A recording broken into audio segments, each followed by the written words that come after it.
ओम, राय और सनी, हम तीनों दोस्तों को ये खूबसूरत लोकेशन पसंद आ गई थी अपनी फर्स्ट आउटडोर कैंपिंग के लिए। और अगर आपको ये खूबसूरत सी कैंपिंग लोकेशन पसंद आ रही है तो चलिए मेरे साथ करते हैं एक वर्चुअल टूर इस खूबसूरत कैंपिंग लोकेशन का, और मैं बताता हूँ कि आप अगली बार अपने दोस्तों के साथ यहाँ पर आसानी से कैंपिंग कैसे कर सकते हैं।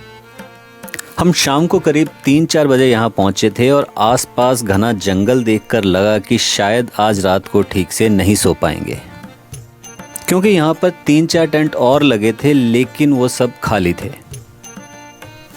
और फिर यहाँ के ओनर रावत जी से बात करने पर पता चला कि यहाँ पिछले कई सालों में एनिमल अटैक की कोई भी दुर्घटना नहीं हुई है। और जब तक आप कैंपिंग करते हैं रावत जी इस लोकेशन के पास बनी दुकान पर 24 घंटे रहते हैं। बस उनके इस आश्वासन के बाद हमने स्टार्ट किया अपना टेंट लगाना, और देखते ही देखते कुछ ही देर में यहाँ के 10-12 कैंप्स बुक हो चुके थे। शाम को जल्दी अंधेरा हो गया था और कैंप के आसपास इलेक्ट्रिसिटी की भी कोई व्यवस्था नहीं है। बॉनफायर के लिए हमने कुछ लकड़ियाँ ली थी जिनका चार्ज 300 रुपये है, जो कि 4-5 घंटे तक चलता रहा। इसी बॉनफायर पर हमने हाथों के साथ साथ रोटियां भी सेकी, क्योंकि ठंड इतनी ज़्यादा थी कि खाना बहुत जल्दी ठंडा हो रहा था। ये एक्सपीरियंस बहुत ही अमेजिंग था और मैं इसमें इतना खो चुका था कि मैंने अपने व्लॉग के लिए उस शाम से लेकर अगली सुबह तक कुछ भी शूट नहीं किया। रात में हमारे अलावा यहाँ पर लगभग 8-10 ग्रुप और थे। मैं सुबह जल्दी उठा और सुबह उठते ही इस खूबसूरत नज़ारे को अपने व्लॉग के लिए कैमरे में कैद कर लिया। इस समय यहाँ पर बहुत शांति थी, लेकिन यहाँ पर मैं एक बात आपको बताना चाहता हूँ कि मेरे साथ वाले ग्रुप्स में रात को 1, 2 और 3 बजे तक भी म्यूज़िक और पार्टीज चलती रहीं। फिर भी रात को अच्छी नींद आई और मैं ठंड ज़्यादा होने के कारण सॉक्स, जैकेट और कैप वगैरह पहनकर ही सो गया। मैंने कभी एक सपना देखा था कि मैं सुबह उठ रहा हूँ, घर की खिड़की खोलता हूँ और सामने पहाड़ों के पीछे से सूर्योदय को होते हुए देखता हूँ। आज वो सपना सच हो रहा था, बस फ़र्क इतना था कि मैं घर की बजाय एक छोटे से कैंप में था। रात को डिनर हमें कैंप में ही मिल गया था। खाना साधारण था लेकिन स्वादिष्ट था, जिसमें दाल, रोटी और चावल थे जो कि अनलिमिटेड थे। इसका प्राइस ₹150 पर पर्सन था। यहाँ पर अपना कैंप लगाने के लिए हमने 300 रुपये दिए थे। अगर आप यहाँ पर एक 2 पर्सन कैंप लेते हैं तो उसके लिए आपको 800 रुपये देने होते हैं, और अगर आप यहाँ पर 3 पर्सन कैंप लेते हैं तो उसके लिए आपको 1000 रुपये देने पड़ते हैं। स्लीपिंग बैग और उसमें बिछाने के लिए गद्दा वगैरह आपको कैंप के साथ ही मिल जाता है।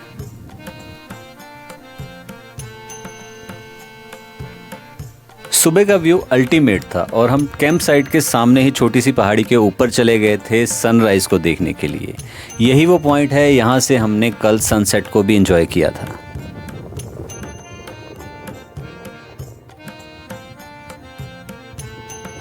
इस कैंप साइट के बारे में अगर कोई और जानकारी चाहिए तो आप मुझे कमेंट करके पूछ सकते हैं, और साथ ही डिस्क्रिप्शन में मैं नंबर दूंगा रमेश रावत जी का, जिनसे आप बाकी की जानकारी ले सकते हैं। यहाँ से हमें दूर पहाड़ी पर एक मंदिर दिखा, उसके बारे में जानकारी लेकर हम यहाँ से चल दिए भद्राज टेम्पल की ट्रैकिंग के लिए।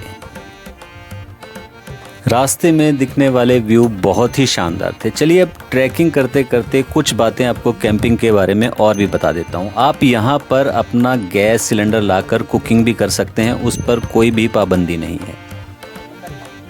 कैंप साइट पर इलेक्ट्रिसिटी नहीं है और पानी भी लिमिटेड ही मिलता है। हमारी कैंप साइट से भद्राज टेम्पल की दूरी हमें 4 किलोमीटर बताई गई थी।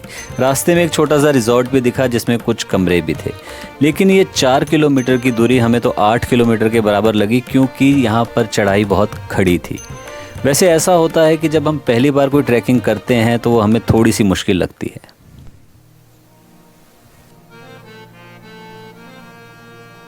ट्रैकिंग रूट पर हमें 1-2 दुकानें मिली जो कि सुबह सुबह बंद थी। यहाँ तक पक्का रास्ता ख़त्म हो चुका था और आगे की ट्रैकिंग के लिए कच्चा रास्ता था जो कि एक घने जंगल में से होकर जा रहा था।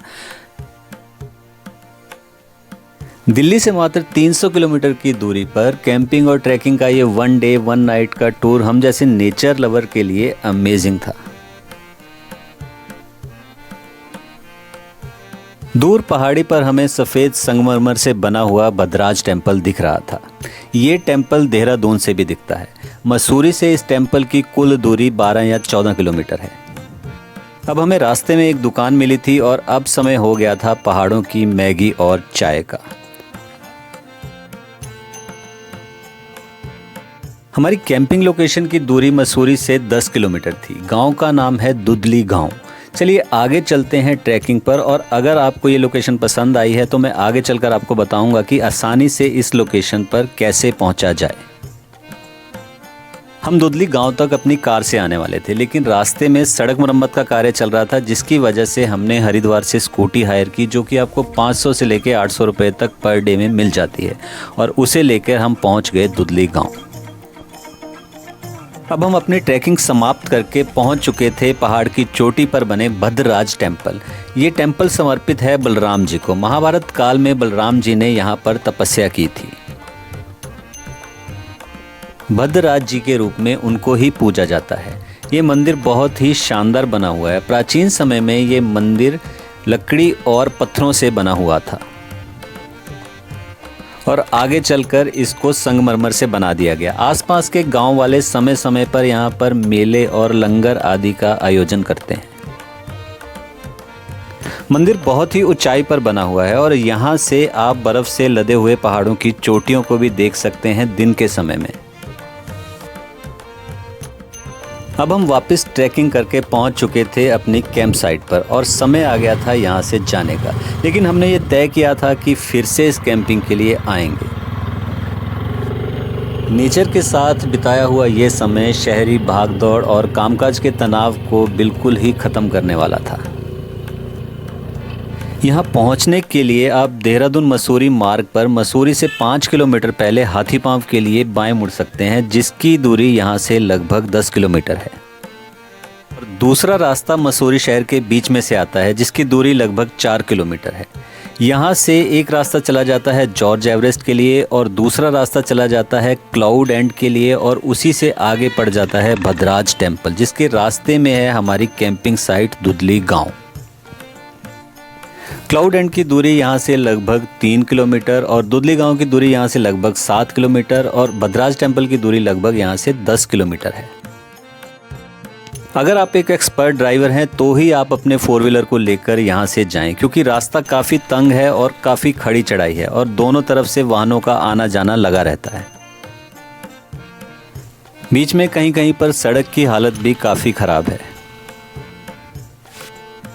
3 किलोमीटर बाद आप पहुंच जाते हैं क्लाउड एंड पर। यहाँ पर काफ़ी टूरिस्ट आते हैं, जिनमें से अधिकतर लोकल हैं। ये अपने 2 व्हीलर से आते हैं, या फिर काफ़ी लोग यहाँ पर पैदल भी आ जाते हैं। यहाँ से दुधली गांव की दूरी लगभग 4 किलोमीटर है। यहाँ पर और भी लोकेशंस हैं, यहाँ पर कैंपिंग कराई जाती है। ये सामने है क्लाउड एंड कैफ़े, ये लोग भी कैंपिंग करवाते हैं।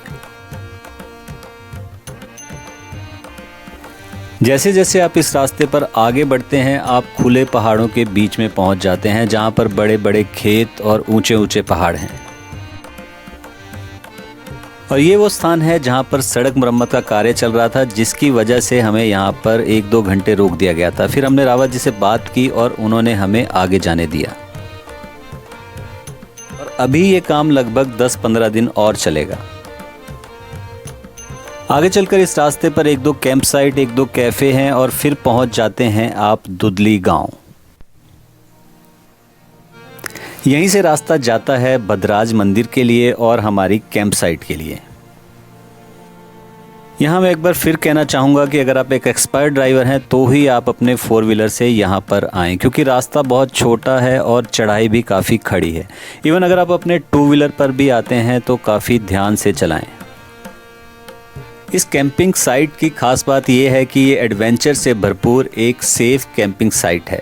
आपको मेरा कैंपिंग का ये व्लॉग कैसा लगा कमेंट करके ज़रूर बताएं, और अगर अभी तक आपने चैनल को सब्सक्राइब नहीं किया है तो आने वाले समय में ऐसे ही व्लॉग्स देखने के लिए चैनल को सब्सक्राइब करें। तब तक अपना ख्याल रखें। धन्यवाद। मिलते हैं अगले किसी व्लॉग में।